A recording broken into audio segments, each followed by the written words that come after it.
IVM.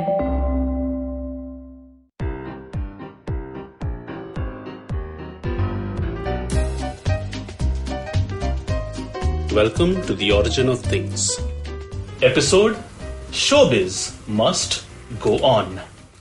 A spaghetti salesman, a floor sweeper, and the son of a truck driver. Just to be clear, those are three different people that I'm talking about, not one. It's only in the movies that those three professions would be tied together by a single storyline, or indeed, from three different countries. Welcome back, dear listener, to The Origin of Things. And today, I've got a tri-national story for you.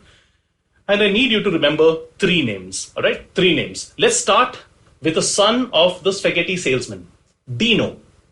Dino sold the wares of his dad's pasta company in Naples, Italy, before studying film in the late 1930s. He became an influential figure in Italian cinema by the mid-1970s, right? Got that? Cool. Now, let's take a long flight from Naples to meet our second character in the story, a guy called Roscoe, or Rock, if you prefer. Rock was born a year before Dino in Leongatha, Victoria, Australia. I have no idea why I not just went into that accent. Never mind. Leongatha was an unassuming town of 5,000 occupants whose primary draw seems to be a daffodil festival held every September. Roscoe wanted to be in showbiz too, but instead of starting off selling pasta like Dino, he swept floors and he sold ice cream. But he was a tenacious young man and he slowly worked his way up, and in 1954, the same year that Dino produced a drama movie called La Strada, directed by the famous Fellini, Roscoe built a drive-in theatre in Croydon, which is a suburb of Victoria. This was considered a risky move because, thanks to TV, which was coming up at the time, cinema attendances were actually down. Roscoe called the theatre the Village Drive-In. So that's Dino from Naples and Roscoe from Victoria. Now, let's meet the third character in our story, the son of a truck driver. Now, the son is actually pretty young compared to Dino and Roscoe. So let's talk about the truck driver's dad, who, let's say, is more at par age-wise with the two gentlemen we have spoken about till now. All right? So this guy, also a truck driver, started off his career in the mid-1930s.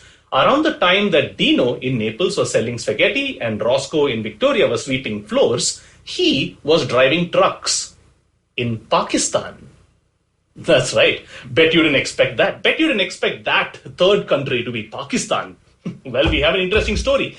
ATC Logistics. ATC, as in not your tax-saving thing.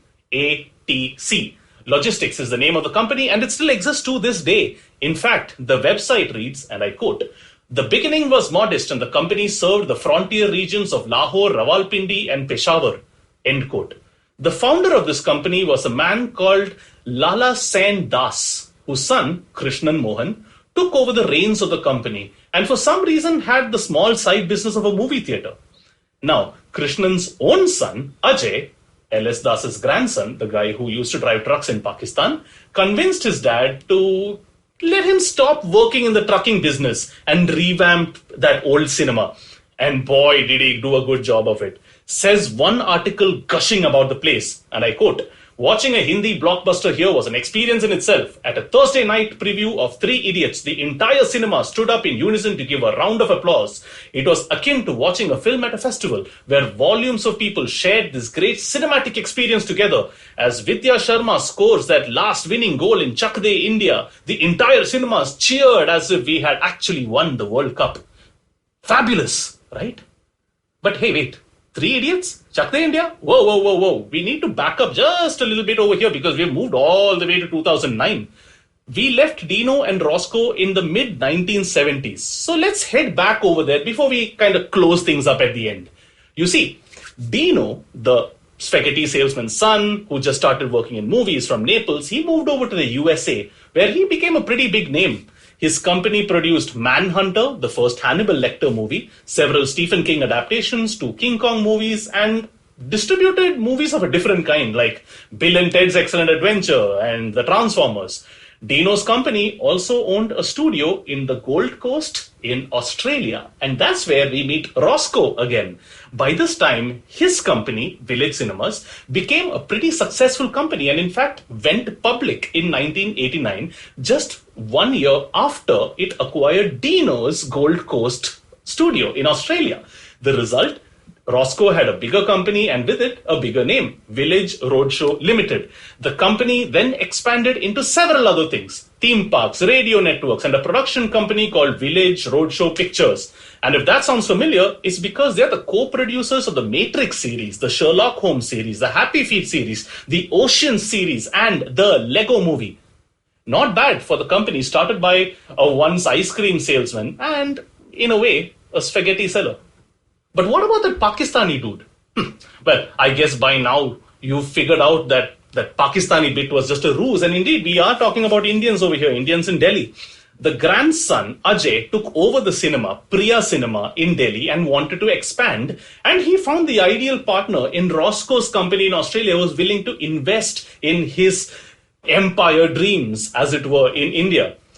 And if you're listening to this episode during the lockdown, it might be a while before you go out and watch a movie again, but when you eventually do, and you recline and sit back in those so comfortable seats and watch fantastical stories of unlikely alliances, take a look around you and realize that it was indeed an unlikely cosmic alliance between a spaghetti salesman, a floor sweeper, and the grandson of a truck driver that led you to sitting here enjoying the movie at Priya Village Roadshow Cinemas, or PVR for short.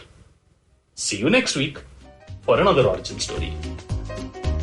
If you like this podcast, don't forget to check out other interesting podcasts on the IVM network. You can listen to us and all our shows on the IVM Podcast app or ivmpodcast.com.